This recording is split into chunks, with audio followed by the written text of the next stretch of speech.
Look, no fancy intro today on this one. I just want to get right into it because we're talking about cash flow, right? A lot of people struggle with cash flow and trying to scale their e-commerce business, especially obviously if you're holding inventory, because this can either make or break the business. This can either limit your scale massively, kill your momentum, and I've been there. So this is actually how I go through and manage the cash flows. So look, first and foremost, what is cash flow and why is it different than profit? Your P&L and profit coming in doesn't mean that's actually what's in your bank account. You can be super profitable and yet have no money in your bank account to actually grow and manage the business. This is because it doesn't tell you when money's coming in and when money's coming out of your bank account, right? And it's the timing gap of when you have to pay for ads, when money comes in, when you have to pay for inventory, that actually kills brands and their momentum, right? So you pay for ads daily, you get paid every 1 to 2 weeks, depending on the payment processors, etc. You pay for inventory 30 to 60 days before it sells. You pay your team before you collect revenue. Your credit card is due on the 30th, but Shopify pays out only on Tuesdays, etc. Right? These are all different things based off the business that you're running that can come and affect your cash flow, right? And the issue is that when this timing is off and you don't have good cash conversion cycles in terms of how you are structuring your payment terms when your credit cards are due, payment terms with your 3PL versus payment terms with your manufacturing, if you have net 30 days versus 70-30 split, etc. These will all play a big part into how much cash you have available to grow, right? And so cash flow and kind of manage your cash flow is understanding when money enters and leaves your account so you can plan reinvesting, new hires, inventory orders, and everything like that, right? This is one of the main bottlenecks to see with the brands in the 100 to 500,000 per month range. We're trying to scale to the next level, but simply can't get there because they don't have the cash to reinvest. Okay.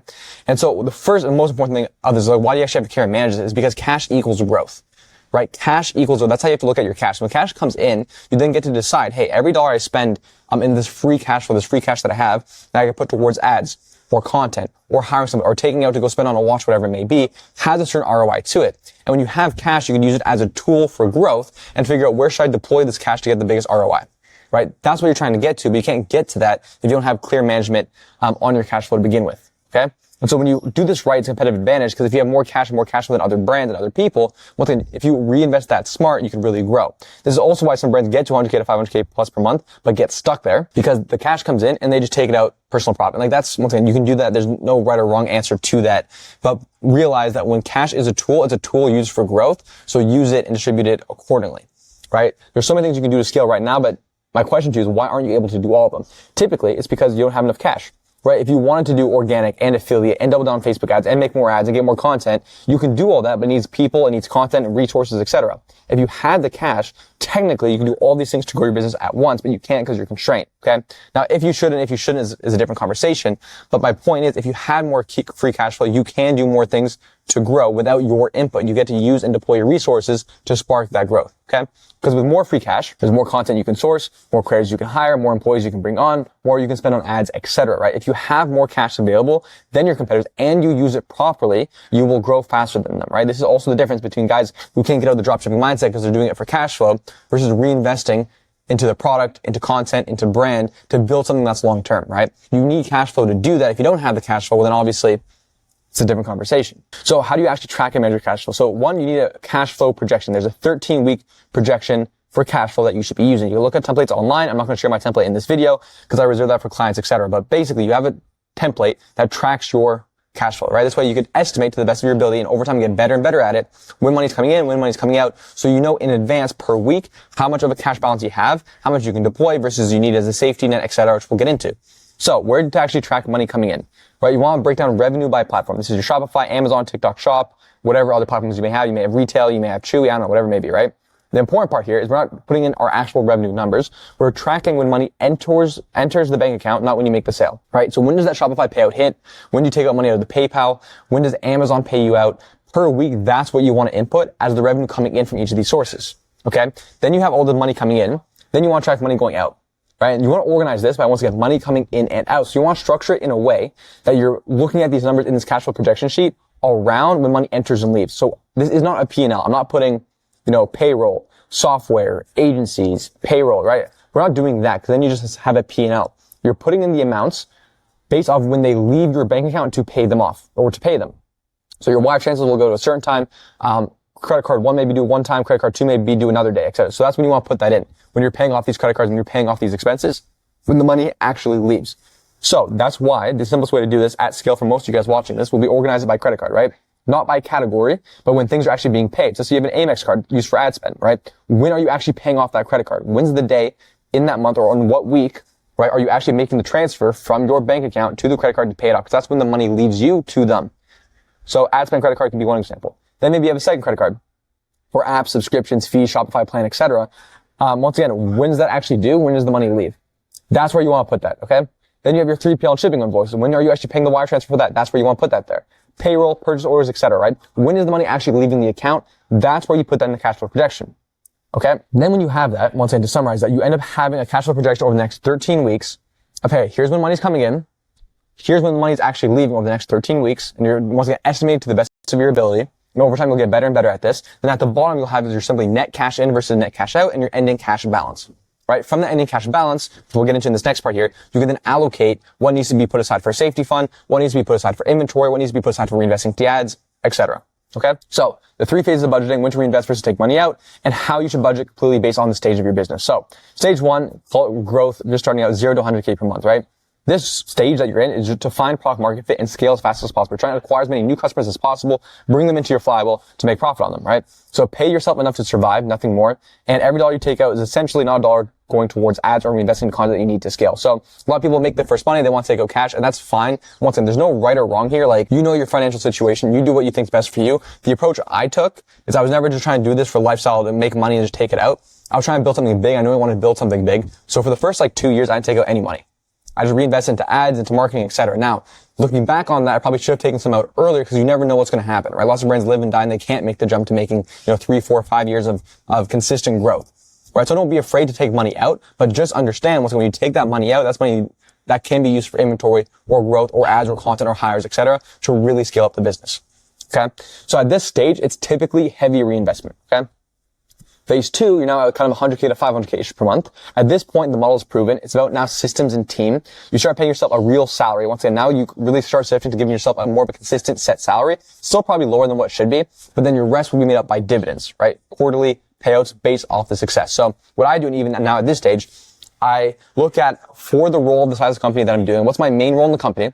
What's the average salary for that role? And I'll pay myself much less than that, but I'll give myself a set salary bi-weekly. That way I have consistent income coming in. Then the big portion of the income comes from quarterly distributions based off of profit. So then you want to set an amount. And once again, this depends on the stage. Later in the stage, when you're more mature, 3, 4, 5 years, show consistent growth, and you don't care to grow as fast anymore, and you have more room to take profit out, you set a percentage of the net profit that you want to be able to take out, and then of that becomes your quarterly distributions. Okay? So for example, when just starting out, I took out 0%. Then maybe it took up, okay, I'll take out 10% of net profit, then 20%, then 30% net profit, right? Eventually, when you're super mature, you can even go up to 50%, but typically, 70-30 split, you leave a ton for growth, a ton for safety net, and still get paid out a lot, right? So it just depends on what percentage you want to work with, at what stage you're at, but that's how you want to think through it, okay? Because let's say I want to decide I want to take out 30% of profit. Of that 30%, maybe 10% of that's salary, the other 20% is distributions. Or maybe I want a higher base salary for more consistency because that's what I value myself financially. Then maybe I'll take out 15% of that 30% as my, net salary, consistent every month. Another 15% will be paid out based on how well we do, right? Because based off your quarterly profit, that net profit will be either higher or lower. And so that remaining amount that gets paid out will be based off that percentage. So, right? So hopefully that's making that sense. That's how I kind of manage it and think through how much to pay myself versus not pay myself, etc. At this point, you really want to double down and invest in creative systems, small team, better operations, etc. And one thing you want to consider moving from dropshipping to inventory depending on your constraint, right? If your cash flow is great and you can use that to really fuel LTV, get more acquiring customers, great. Stick to dropshipping. There's no harm in that. There's a lot of massive brands that know this still dropship. It's amazing for cash flow. Has a lot of benefits to it. If your product will get a lot cheaper COGS, you more control, better quality, etc. when it comes to bringing that manufacturing in-house or moving away from dropshipping, then great, go ahead and do that, right? Depends on what stage you're in and what's best for your business. There's no right or wrong answer there. But at this point, typically, if you're starting to have some constraints with the agent you're using or logistics, going into inventory actually makes more sense to have more control over the process, okay? Then phase 3, 500,000 to 2 million a month, you're now a bit more of a mature business, probably put it closer to about $1 million to 2 million a month, honestly. But at this point, you're more mature. Maturity has to do with, revenue size, but also time, right? Because if you can go from 0 to 2 million a month in the first 90 days, that's amazing. But does it stick? If it sticks, you get more confident how much money you can take out versus reinvest, etc., right? But at this point in general, your business is more stable and predictable. So you're able to take out more profits from the business. But you still want to reinvest pretty heavily, probably about 50% or more, because you never want to stop growing, right? Once again, the cash is a tool for growth. So every dollar that you don't put back into the business, right, technically can be used for growth. Now, once again, there's no right or wrong there, because typically at some point you have as much teams, you have a lot of content, and there's not as many big expenses you need to do to reinvest. And that's when you get to the mature stage, and then you're able to take more out, okay? And once again, a focus on this point is using your cash to fix your main constraint to keep growing. That's the main thing, right? When you get mature, and you have all this free cash flow, and you have a lot of cash sitting in the bank account. be smart with it, invest it, like obviously do all that stuff, but realize that once again, it's a tool to solve your main constraint. So if you know, hey, look, one of our biggest constraints is conversion rate. Our conversion rate shit. We have no pre-sale page, and that's the next big step we need to make. Great. Go hire a head of CRO. Go poach somebody. Go hire an agency. You now have cash flow and resources to invest in fixing that main constraint, right? So use your cash flow, think through that lens to solve these main constraints, and you'll grow a whole lot faster. Then, payment processor. Once again, a lot of people ask me about this too, to get frozen funds, etc. They can hold funds. You know, Shopify, PayPal, obviously you hear horror stories across the board. So once again, just to understand what actually triggers the hold, if your chargeback rate hits about 1%, now it's even including the RDR, this, triggers, right? So make sure you have a great refund process in place. And you can also use tools like Disputely and things like that, and kind of Disputify and these kind of tools to reduce the chargebacks actually hitting Shopify to make sure that doesn't get to the 1%, okay? But what you really want to be doing is making sure that you keep chargebacks anywhere, not even close to 1%. It shouldn't even be anywhere near that, to be honest. You have accurate shipping times. Most chargebacks are coming from, where's my order? I got scammed. I didn't get it. If you have long shipping times, you're not transparent with them. If you're transparent to the customers and you're messaging to them when they're buying, when they're refunding, etc., they'll be fine. Like once again, just treat people and treat your customers as if how you'd want to be treated if you were buying from them or buying from yourself. And once again, you'll do fine. It's not that difficult to do. People just don't do it. Have fast customer service, invest in customer service. Don't have, 24-hour response times. Have fast 1 hour, 2 hour, 3 hour response times, to really make sure the customers are happy and taken care of. Don't fulfill high risk orders and scale gradually. These are all just the basics, but I want to touch on them because a lot of people do this and obviously that completely screws cash flow. If you have cash held by Shopify, PayPal, etc., and you can't do stuff with it, it will obviously mess up your cash flow a ton. Make sure you invest into these areas. They're cheap for what it is, and it makes a huge, huge difference. So don't go cheap on that. And never rely on just one process. Once you have backup processors ready to make sure you're set to go in case anything does ever happen there, you're good to continue scaling. Then a lot of people don't talk about this, but I think it's very important, which is actually build a safety net and a reserve fund. And once again, this is like in case everything just goes to shit, which can happen. It happens to lots of brands.